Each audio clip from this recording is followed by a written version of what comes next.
So after winning 8 straight victories, the New York Knicks followed that by losing 5 in a row. And then they followed that by winning 4 straight games. During that 5-game losing streak, you had bad losses. You had the loss against the Bulls. You had the loss against the Raptors. And obviously we know the historic loss against the Dallas Mavericks, where the New York Knicks were up 9 with 33 seconds left in that game and wound up blowing it. Don't even get me started on that game. But look, during that 5-game winning streak, I didn't panic. Most Knicks fans hopefully didn't panic because you saw that the New York Knicks just couldn't close out games. They were struggling to close out games. They were struggling to hit their free throws late in games. It was just little things that were harping them. But now the New York Knicks have won 4 straight games. They salvaged the Texas Triangle trip by beating the Houston Rockets.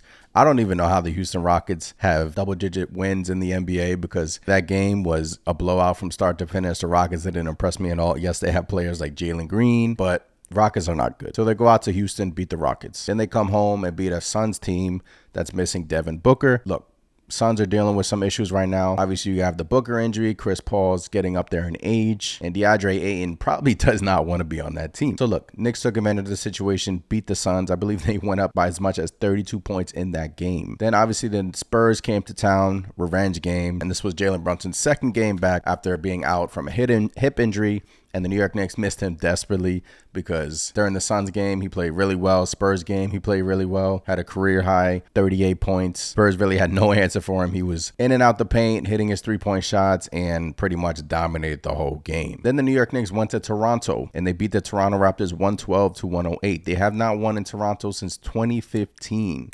Yes, 2015 is the last victory that they had in Toronto. Toronto is a tough place to play. I know the Toronto Raptors are not playing well this season, dealing with their own issues, but the New York Knicks went into Toronto and took care of business. So after losing 5 straight, they've won 4 straight. Next game is against Milwaukee. Then they have some winnable games coming up here. Pacers, Wizards, Pistons, Raptors again, Wizards. Hawks are not playing well. Raptors again. The Knicks play the Raptors 3 times in the month of January. So you have 6 or 7 games coming up here that are winnable. Right now, the New York Knicks are locked in the 6th seed. I say locked in because as we go through this, let me share my screen with you guys. So right now, obviously, you have the cream of the top in the East. You have the Boston Celtics, the Brooklyn Nets, the Milwaukee Bucks, the Cleveland Cavaliers, and the Philadelphia 76ers. Then you have the New York Knicks in the number 6 spot. Then behind them, Indiana Pacers, Miami Heat, Bulls, Hawks. All those teams are dealing with their own issues this season. The one team I see maybe stepping it up a bit is the Miami Heat. Miami Heat are 21-19 right now. The last 10 games are 6-4. Pacers are playing well as well. But, are the Knicks hamstrung to the 6th spot? Do you see the Knicks jumping in the top 5? Do you see the Knicks jumping over the Philadelphia 76ers? The Cleveland Cavaliers, the Bucks, the Nets, the Celtics? To me personally, I don't. Maybe they can jump in front of Philadelphia, but it all depends on what the New York Knicks decide to do this coming trading deadline. Deadline is coming up rapidly. It's in about 4 weeks. Whether the Knicks try to get another piece coming off the bench, a 3-and-D guy, Tobias Harris' name has been linked to them. I kind of like that deal, to be honest. Don't really like the contract. Zach LaVine's name has been linked to them. Bad contract.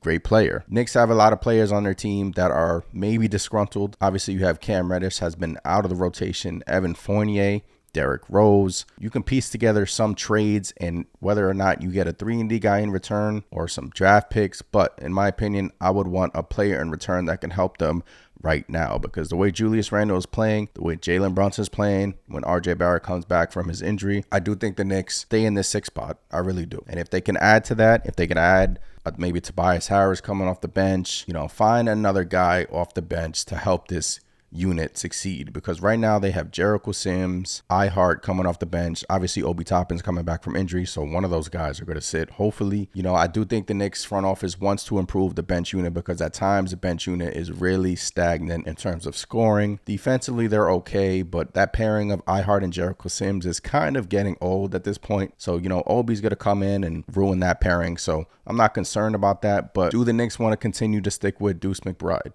Deuce McBride has been playing really well this past month. Obviously, he's a great defender. Is his offense enough for the New York Knicks front office to say, hey, I like our team. We'll just go through it without the season and see what we got? I don't know. I don't think so. I think the Knicks need to switch up a little bit in that second unit. If they can get a guy, a 3-and-D guy that can come in, they need a shooter on this team. The New York Knicks are a poor shooting team, and if they get a nice sniper coming off the bench, I really think it can unlock, some potential that we haven't seen from this New York Knicks team. So right now they're number 6 in the East. They're 2.5 games behind the Philadelphia 76ers. They need to start winning some games at home. They're 10-10 at home.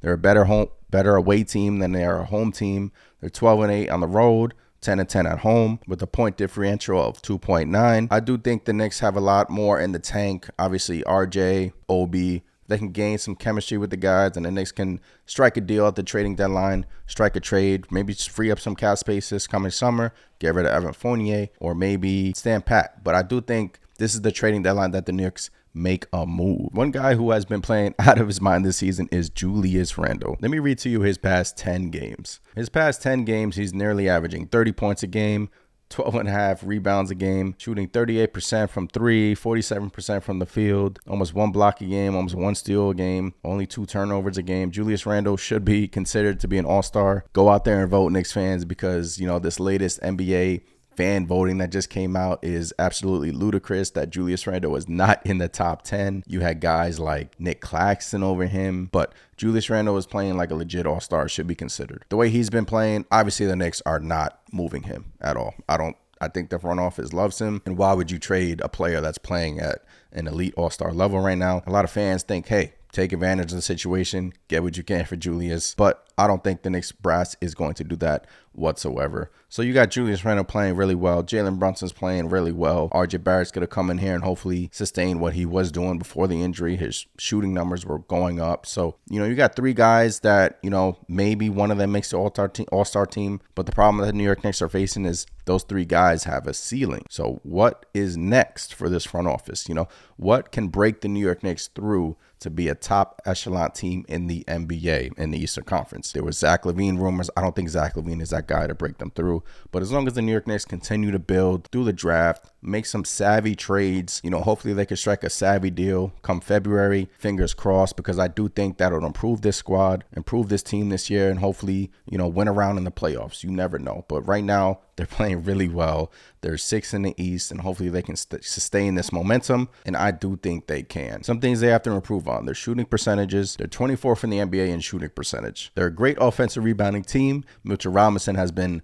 a rock-solid, dominant force when it comes to offensive rebounding. Julius Randle has improved his rebounding as well. So they're top 3 in the NBA in offensive rebounding.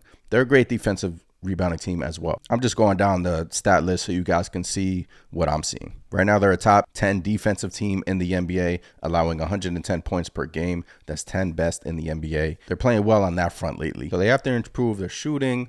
Obviously, their free throw percentage. It's been an eyesore watching the New York Knicks try to attempt free throws. I mean, you know, they're a better free throw shooting team than the numbers show. But, you know, guys are struggling right now. And they do have to improve that, and I do think they will. So, yeah, we'll see. Next game is against the Milwaukee Bucks. So, hopefully the Knicks can continue their, you know, home cooking and hopefully get over 500 at home. And defending home court at Madison Square Garden is really key. And hopefully the Knicks can come out and beat the Milwaukee Bucks and, you know, sustain this winning streak. So I do think the Knicks are building something. I do think that they are back. You know, depends what you want to define back as, but back as a winning team. You know, I do think the losing days are over. You know, right now they're above 500.